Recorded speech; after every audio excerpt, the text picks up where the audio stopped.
how to set the default web browser app to Chrome, Firefox, Opera, or Samsung Internet on the Galaxy S24 series.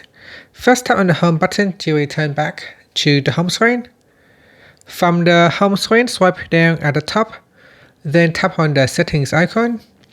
Next, in the settings page, we then scroll down and then tap on apps.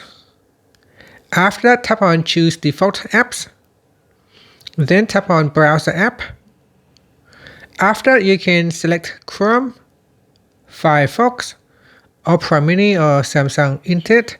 Now, Firefox or Opera will not be shown in the list if you have not installed the app. So make sure you install the app first.